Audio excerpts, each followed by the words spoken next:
So கர்த்தர் அதினதின் காலத்தில் நேர்த்தியாக செய்கிற கர்த்தரான். நேர்த்தினா என்ன? லீகல். யாரும் உங்ககிட்ட கேள்வியை கேட்க முடியாதான். லேட் ஆகுதுன்னா ஏன் லேட் ஆகுது?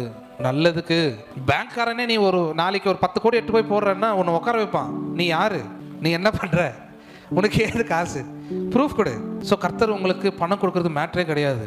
அந்த பணம் உங்களுக்கு சிக்கலாகிடக்கூடாது, அந்த ஆசீர்வாதம் உங்களுக்கு பேர்டனை கொடுக்கூடாதுன்னு பார்க்குறாரு. ஒன் பை ஒன்னா உங்கள் லைஃப்பில் என்ன மாறிட்டு இருக்குன்னு பாருங்கள், என்ன ஆடட் ஆகிட்டு இருக்கு, கர்த்தர் என்ன பண்ணிட்டு இருக்காருன்னு பாருங்கள். எதுவுமே புல்லு கூட அசைல சாரன்னா உங்கள்கிட்ட மிஸ்டேக். நான் ட்ரீமில் பார்க்குறது இல்லைன்னா எனக்கு ப்ராஃபஸி வர்றது இதெல்லாம் சும்மா கிடையாது. நான் உனக்கு வேலை செஞ்சுட்டு இருக்கேன்னு சொல்கிறாரு அவர். உன்னுடைய ப்ராஜெக்ட் ஆன் த வே. யாரும் படிக்காமல் ரிசல்ட் வராது. படித்து 1 இயருக்கு அப்புறம் தான் அவர் கொடுக்குற பிளெஸிங். அந்த மாதிரி அதுக்கு என்ன தேவை, எப்படி தருவேன், அது உனக்கு தேவையில்லை. நீ எந்த டென்ஷனும் வேண்டாம். நீ வேர்டை மட்டும் நம்பு, நீ என்னை விசுவாசி போதும், மற்றதெல்லாம் ஆட்டோமேட்டிக்காக அது நடந்துடும்.